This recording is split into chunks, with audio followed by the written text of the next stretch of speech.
La notícia de la mort de Modigliani s'ha escampat pels carrers de la ciutat i tothom s'ha reunit al cementiri de Père Lachaise per acomiadar-se'n del príncep de Montparnasse. Amics pintors, amics poetes, amics borratxos, marxants d'art, models, amants... I és tothom, menys ella. Però només uns quants la troben a faltar. Hi ha flors per tot arreu, flors de totes les formes i colors, i entre tots li han comprat la millor caixa. Fins i tot els policies, que l'havien detingut tantes vegades per provocar escàndols quan anava begut, es quadren quan el carro, seguit d'aquella multitud densa i silenciosa, els passa per davant. Li han posat el seu vestit fosc de pana i la bufanda vermella de sempre. A la butxaca de la jaqueta li han deixat el seu exemplar vell i gastat d'Alexandre Moldoror. Diuen que fins i tot estirat dins del taüt semblava un príncep.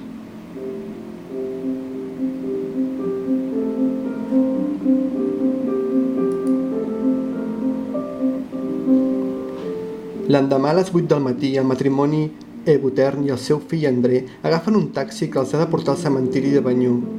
Han decidit enterrar la Jeanne a primera hora, perquè no se n'assabenti ningú.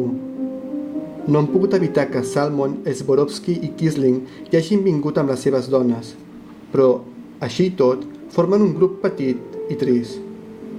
Només hi ha unes quantes flors que ha dut la Swarovski. De seguida que l'enterramorts ha acabat la seva feina, el petit grup desfila cap a la porta amb ganes d'allunyar-se d'allà.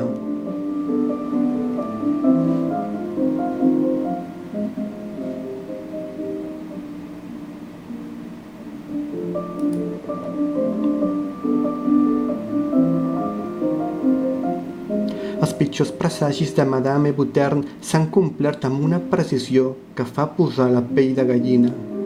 L'italià ha acabat amb la vida de la seva filla. Segurament, pensa Madame Ebutern, aquesta era l'única sortida possible per a la Jeanne, perquè a pesar de les seves pregàries ja es veia venir que aquella història no podia acabar bé. El pitjor de tot era la criatura, aquella filla il·legítima, ara òrfena i amb un futur incert. I l'altra, ja condemnada, abans de néixer a vagar pels llims durant tota l'eternitat. Si almenys l'haguessin pogut batejar, però la Jeanne ni tan sols li va deixar temps a treure el cap al món després de saber que ell havia mort. I és que l'italià havia tingut la poca decència de morir-se de tuberculosi, en la més absoluta de les misèries, deixant a la Jeanne amb una criatura d'1 any i una altra a punt de néixer. Ni tan sols havia sabut morir com cal.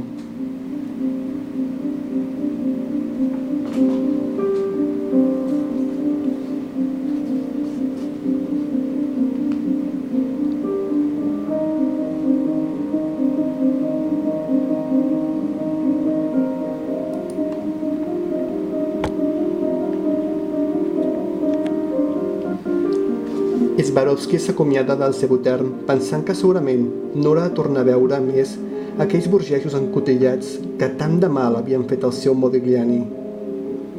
Ell hi havia cregut des del principi i s'havia ofert a ser el seu marxant.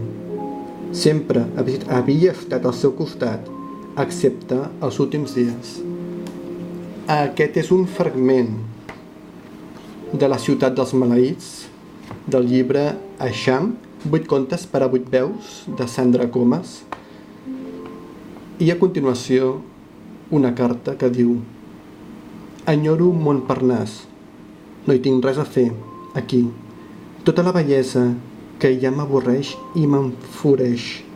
Puc contemplar les arrels bretones de les quals en neixen tots aquests arbres, però només penso en tornar a París. Em preocupa el meu estat mental i el meu estat físic. Tinc mal de cap, no tinc gana i no dormo bé. Són uns símptomes ridículs, però he hagut d'acceptar-los. He perdut fins l'última esperança de sentir-me bé en algun lloc. Ni tan sols puc pintar.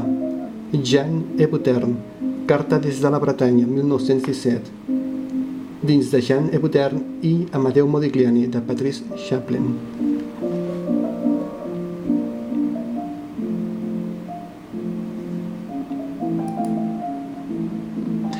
Aquest és un fragment que podeu trobar al llibre Eixam, 8 contes per a 8 veus, de la Sandra Comas, i en el qual ens diu Camille Claudel, Zinaida Esbriakova, Jean Hébuterne, Marlène Dietrich, Dora Maar, Mercè Rodoreda, Edith Piaf i Sílvia Plath. Elles són les protagonistes d'aquests contes que ens parlen de la seva vida i obra a través de la ficció. Algunes d'aquestes artistes van aconseguir èxit i reconeixement en vida, però d'altres, per circumstàncies històriques o personals, van veure com la seva obra restava oculta o ignorada durant molt de temps.